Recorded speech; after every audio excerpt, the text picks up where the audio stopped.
कथाओं में सुनाया करता हूं। हमारे वृंदावन में एक भक्त हुआ, उसका नाम था भोंदू। क्या नाम था? भोंदू किसको कहते हैं पता है? जो बेचारा बहुत सीधा हो, सरल हो, सच्चा हो, उसी को भोंदू कहते हैं। तो भोंदू जो था वो एक आश्रम में गौशाला संभालता था, गायों की सेवा करता था।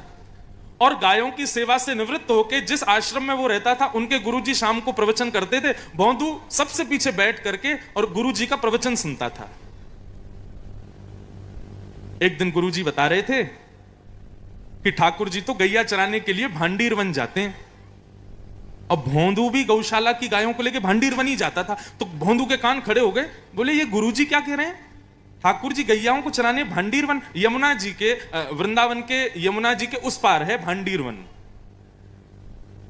उसके मन में भाव आया कि गुरुजी कह रहे हैं कि भांडीर वन में ठाकुर जी गैया चराते हैं।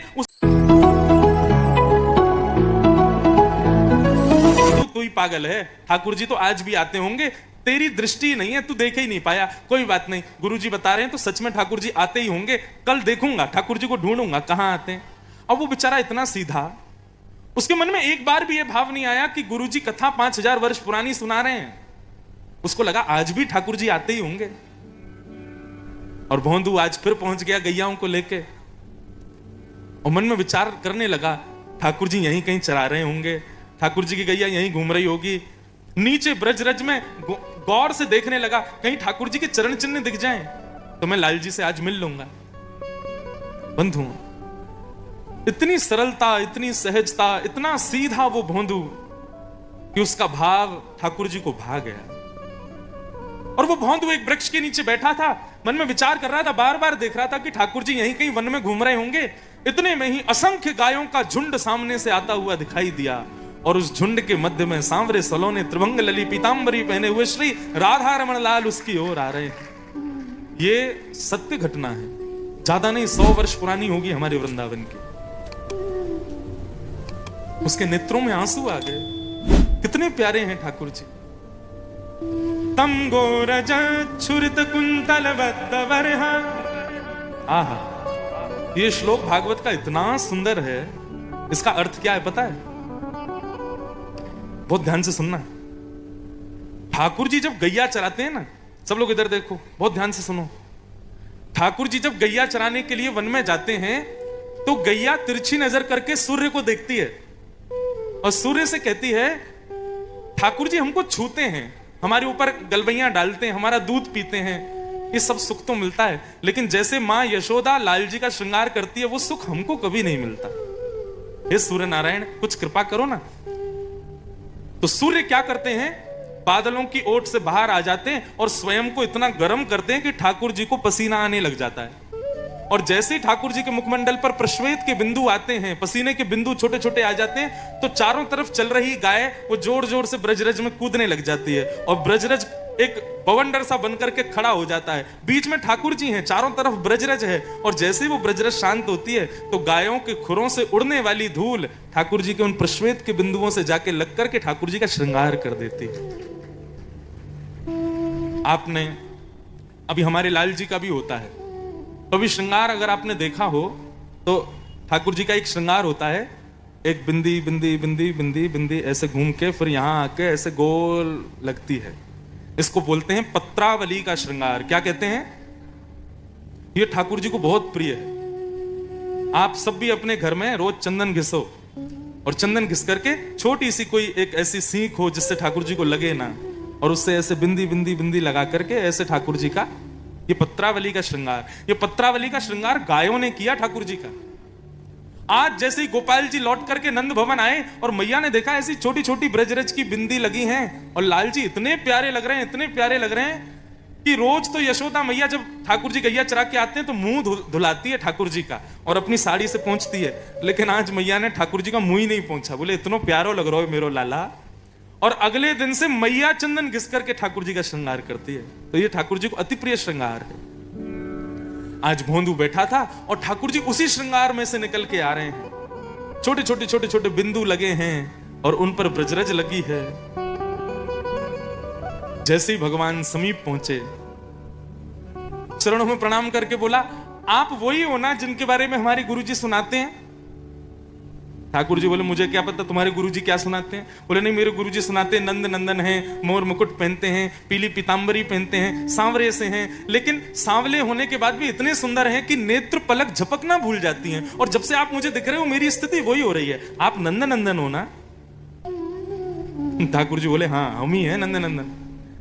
भोंदू अपना ही दुपट्टा उतार करके नीचे बिछा रहा है। बोले विराजो ना, आप इतने सुंदर लग रहे हैं, मेरे सामने बैठिए ना। ठाकुर जी बैठ गए। ठाकुर जी बोले अच्छा तेरा नाम कहा है? अब ये मत पूछो मेरा नाम कहा है। बोले बता ना तेरा नाम कहा है। बोला वैसे तो नाम मेरा कुछ और है, लेकिन प्यार से सब लोग भोंदू बुलाते हैं। अब जैसे ही ठाकुर जी ने सुनी भोंदू, ठाकुर जी तो जोर जोर से हंसे। बोले तेरा नाम भोंदू? बोले हाँ मेरा नाम भोंदू। इतना प्रिय लगा ठाकुर जी को। ठाकुर जी उसके गले में गलवैया डाल के बैठ गए। बोले मुझसे मित्रता करेगो? भोंदू का रोम रोम कांप रहा है। बोले मैं आपके मित्र बनने योग्य हूं? बोले तू ही मेरा मित्र बनने योग्य है। चल आज से मैं तेरा मित्र, तू मेरा मित्र। चल अब ऐसे काम ना चलेगा, जल्दी कचू खवा, मुझको भूख लगी है बहुत जोर की। भोंदू एक पोटली में 2-4 रोटी, गुड़ और मक्खन लेके गया था। अब जितना भोंदू खाता उतना लेके गया, ठाकुर जी के सामने खोल दिया। बोले रूखी रोटी है ठाकुर जी, इस पर मक्खन लगा दूंगा, आप गुड़ के संग खा लो। बोले मुझको बढ़िया लगेगी, ला दे। और ठाकुर जी पाने लगे। और जितनी रोटी थी सब खा गए। ठाकुर जी बोले अरे भोंदू मुझे तो और भूख लग रही है, और लेके आ। भोंदू बोलो मैं तो इतनी लेके आयो, कल से ज्यादा ले आऊंगा। अच्छा ठीक है चल जा, कल मिलेंगे दोबारा, और ज्यादा भोजन लेके आइयो, और अचार भी धर लियो। भोंदू बोले सब ले आऊंगा, आप कल फिर मिलोगे? ठाकुर जी बोले हाँ मिलूंगा। भोंदू लौट करके आया। उसने अपने आश्रम में किसी को नहीं बताया। उसको लगा सबको ठाकुर जी मिलते हैं, मैं ही अभागा था जो इतने साल बाद मुझको मिले हैं। उसको लगता था कि सबको ठाकुर जी मिले हैं पहले, लेकिन वो क्या जाने कि वो कितना सौभाग्यशाली है। दूसरे दिन गौचारण करने के लिए जा रहा था। खूब सारी रोटी, खूब सारा गुड़, मक्खन और सारे सामग्री भरने लगा। रसोईया ने जाके गुरुजी से बता दिया। बोले आज तो भोंदू इतना भोजन लेके गया है महाराज, पता नहीं क्यों। गुरुजी ने रोका, ए भोंदू इधर आ, मुझको रसोईया बता रहा तू बहुत सारा भोजन लेके जा रहा है। गुरुजी मैं आपको बता नहीं पाया, वो नंद नंदन आते हैं। अब इतने सहज में बोल गया वो कि जैसे कितनी आसान बात है ये। बोले नंद नंदन आते हैं, कल 4 रोटी खा के भी भूखे ही रहे बेचारे। तो मैंने मन में विचार किया आज भी आएंगे, भूखे नहीं रह जाएं, या हमारे गुरुजी आज ज्यादा रोटी ले जा रहा हूं। अच्छा एक और बात, गुरुजी वो मेरी रोटी चट कर जाएं, मैं भूखा रह जाऊं, या हमारे मैं अपनी भी लेके जा रहा हूं, वो भी खा लेंगे मैं भी खा लूंगा। गुरुजी बोले रुक रुक रुक रुक, कौन आता है? बोले नंद नंदन। कौन नंद नंदन? अरे गुरुजी वही नंद नंदन जिनकी आप कथा सुनाते हो। वो मोर मुकुट पहनते हैं, गले में वैजंती माला पहनते हैं। गुरुजी मैं कहा बताऊं, वो जब बगल में बैठते हैं ना, उनमें से इतनी सुगंधी आती है, मन करता है वो जाए नहीं। वो जब मुस्कुराते हैं ना, तो मन ऐसा करे कि बस अभी हम बेहोश है वे वारे हैं। गुरुजी वो जब कटाक्ष नेत्रों से देखते हैं तो ऐसा लगता है बस ये सबसे सुंदर दृश्य है। कल मेरे पास 2-3 घंटे बैठे, लेकिन वो 2-3 घंटे भी ऐसा लगा मानो क्षण भर में व्यतीत हो गए हो। गुरुजी आप जितना सुंदर उनका वर्णन करते हो ना, उससे तो लाखों करोड़ों गुना ज्यादा सुंदर है वो नंद नंदन। कोई और यदि बोलता तो गुरुजी नहीं मानते, लेकिन भोंदू कभी झूठ नहीं बोलता। गुरुजी बोले सच में भोंदू नंद नंदन आए थे? हाँ गुरुजी, पीली पीतांबरी पहनी थी। आप अपनी कथा में बताते हो ना, उनका रंग तो काला है, लेकिन वो काले लगते नहीं है। सच में वो काले नहीं लगते, वो बहुत प्यारे लगते हैं। ये सब बात सुनकर के गुरुजी के नेत्र सजल हो गए। बोले भोंदू तू बहुत भोला है। अच्छा मेरा एक काम करेगा? बोले क्या? अपने नंद नंदन को लेके यहां आना आश्रम पर। अरे मैं लेके आऊं गुरुजी? बोले हाँ तू लेके आ। गुरुजी आपके आश्रम में इतने सारे बालक हैं, आप किसी से नहीं बोल रहे, मुझसे ही बोल रहे हो। इतने सारे बालक सब मिलते होंगे नंद नंदन से तो, लेकिन आपने मुझको चुना कि मैं लेके आऊं उनको। बोले हाँ भोंदू तू ही श्रेष्ठ है, तू ही लेके आ। भोंदू को इस बात से ज्यादा, इस बात की प्रसन्नता कम थी कि मैं नंद नंदन से मिलता हूं, इस बात की प्रसन्नता ज्यादा थी कि गुरुजी ने आज्ञा की कि नंद नंदन को लेके आओ। भोंदू तो आज नाचता कूदता हुआ जा रहा था भांडीर वन गायों को लेके। जैसे ही भांडीर वन पहुंचा, श्याम सुंदर पधारे, दंडवत प्रणाम किया। जैसे ही विराजे, ठाकुर जी बोले भोंदू जल्दी खोल, भूख लगी है मुझको। अरे कल तेरे हाथ की रोटी मक्खन और गुड़ खा के मैं तो आनंद है गया, जल्दी खिला। भोंदू पोटली खोलता जा रहा है, रोटियां सजाता जा रहा है, और बार बार कहे ठाकुर जी एक बात कहूं, मेरी बात मानोगे? बोले बता। आप मेरे सखा हो ना? बोले हाँ। मेरे साथ मेरे आश्रम चलोगे मेरे गुरुजी से मिलने के लिए? ठाकुर जी रोटी उठाते जाएं, मक्खन रखते जाएं, गुड़ रखते जाएं, कोई उत्तर नहीं दें। भोंदू बोला, ठाकुर जी बताओ ना, चलोगे ना आश्रम? मेरे गुरुजी ने मुझको चुना, बताओ। इतने अच्छे अच्छे बालक उनके पास, किसी से नहीं बोले, मुझसे बोले तू लेके आ ठाकुर जी को। आप चलोगे ना? ठाकुर जी रोटी खाते जा रहे हैं और सोचते जा रहे हैं। बोले बताओ ना नंद नंदन, चलोगे ना? बोले देख, तू हमारो सखा है और हम तेरे सखा हैं, यह गुरुजी है बीच में मतलब है। हम तेरे गुरुजी गुरुजी से नहीं मिलेंगे, हम बस तो से मिलेंगे, तू हमारो सखा है। और ये आइंदा कभी गुरुजी की बात मत करियो मुंह से, मैं बस तेरो सखा हूं। भोंदू को आया गुस्सा।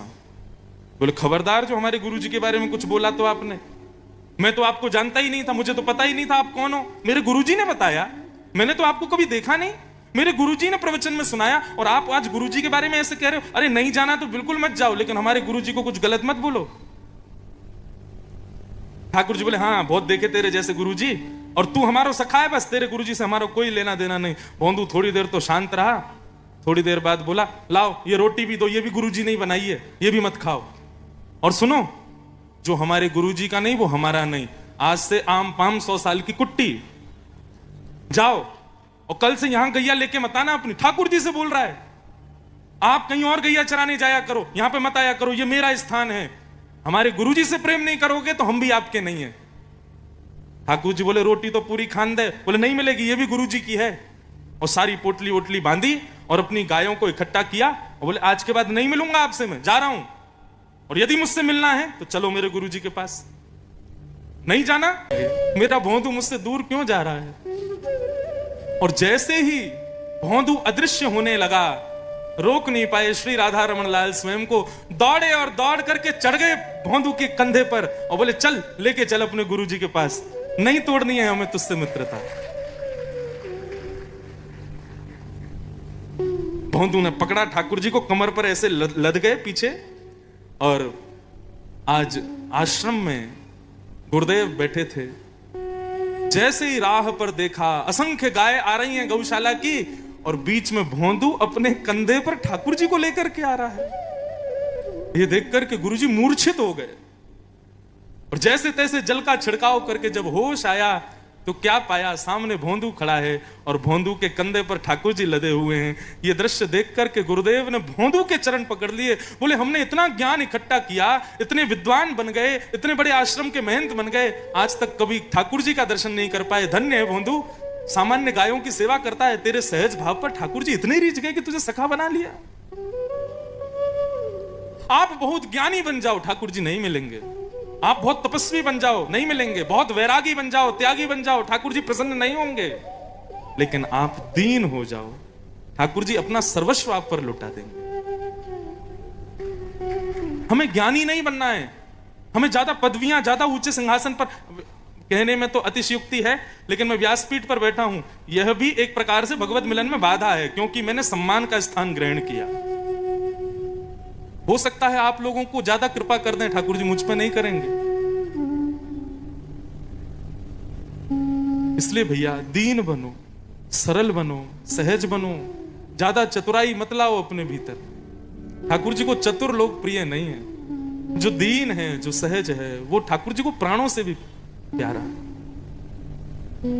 और मैंने आज कथा के प्रारंभ में ही कहा, इसको बड़ाई के रूप में मत लेना, कहीं अहंकार ना आ जाए आप में। आप लोग दीन हो, आप लोग सच में बहुत सरल हो। इस सरलता को और श्रेष्ठ करो।